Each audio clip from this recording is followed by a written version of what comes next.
everyone, welcome back. I just wanted to go through some of the stuff that I found out about the 007 First Light game. They are various things about the story, a little bit about Bond in case you're not super familiar with James Bond, but you're interested in this. And then also some pre-order updates and some basic background about the story of the game that it looks like might play a role. So let's talk about it. First off, we have Bond.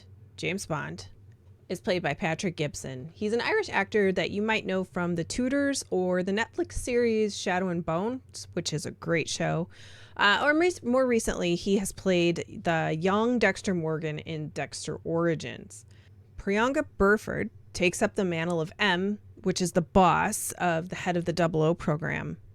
She actually played Dr. Sims in No Time to Die. Alistair McKenzie as Q, the gadget guru.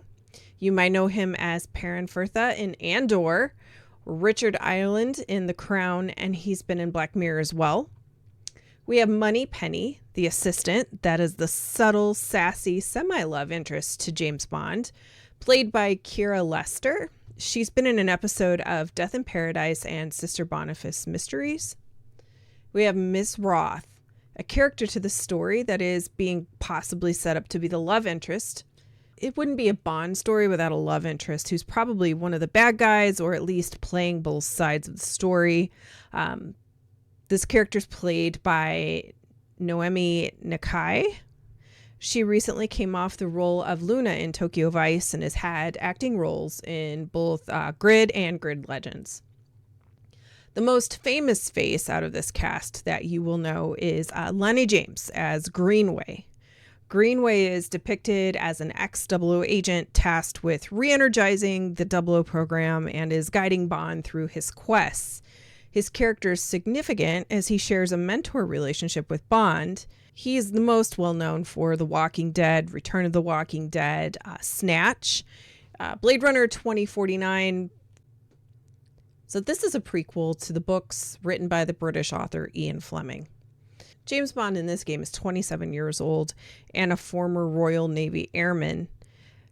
Traditionally in the movies, he's known as a Navy commander. This version of Bond is a way more extreme action-based version of Bond because he's younger. It's a video game, but also it's the beginning of his career. It's the prequel. We're getting more of like a Tom Cruise Bond than, say, like a Roger Moore. Even Daniel Craig was fairly athletic as a Bond, but not quite as much as I think what we're going to see in this game, given the age difference. Daniel Craig played more of a late career Bond, and this is a prequel. One of the interesting things about this is that Ian Fleming, the author of the Bond series, had a portrait commissioned of James Bond in what he saw Bond as. And he had placed a scar on the cheek of James Bond. And what you can see here is that IO Interactive has gone to the great detail of going back and finding the historical accuracies that are in the James Bond series and found that Ian Fleming did, in fact, have this scar across Bond's cheek. So we can see that here, and it will be reflected through the game. 00 agents are special agents in MI6, sort of like you would know the Navy SEALs or the Army Rangers. 00 means that they have what they call a license to kill. The 00 status is earned by having to kill somebody in cold blood through a course of a mission, not like soldiers do in war for defense or offensive military actions, but when they've been sent to perform a job and had to murder someone in the line of duty to complete the mission. These books were written by Ian Fleming shortly after World War II, so this was a distinction that was necessary to give the amount of military-age men who'd wound up killing somebody on the battlefield through war versus a mission-based, highly specified criteria like this. And what we do also know from the Fleming novels and the movies is that there were anywhere from 3 to 9 active 00 agents at any given time. There isn't a lot more that we know about this story. Despite seeing 34 minutes of gameplay, it was gameplay that was tailored to show off gameplay, of course, and not spoil any story. But what we do get out of the snippets of this is that it's essentially James Bond's first mission in the 00 program, and they're looking for 009, and it looks like this is a rogue MI6 agent. Regarding some of the nuts and bolts for the game, IO is very proud of their Glacier engine, which is used for the game. So it's one of those rare AAA games that's not using Unreal Engine 5. Hitman games traditionally have a highly interactive world in order to allow the freedom for the player, which is important when you're talking about a stealth game. Essentially, each item is its own entity. They're really proud that as someone works on this game and changes an item, that it pushes that update out to everyone in real time instantaneously, whether it's PC, console, etc.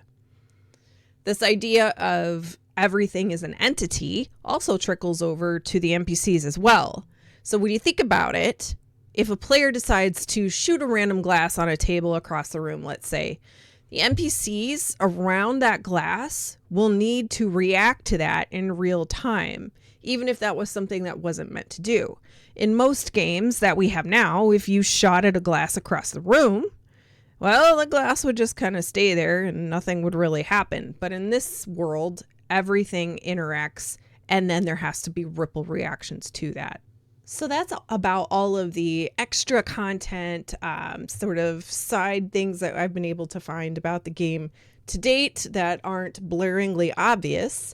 We are about 6 to 7 months from the release date, which is March 27th, 2026, pending any delays.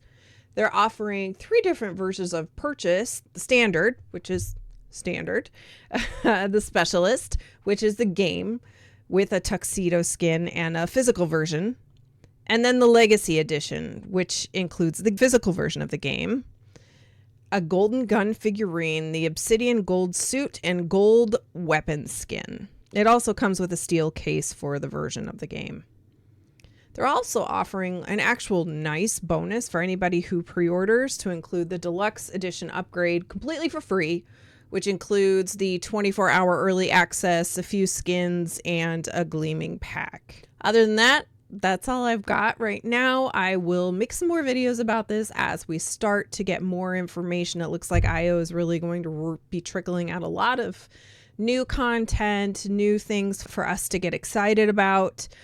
We will see if we get a little bit more about what the story is in this game, and certainly how the game is going to be replayable, because they do want to have some replayability in it.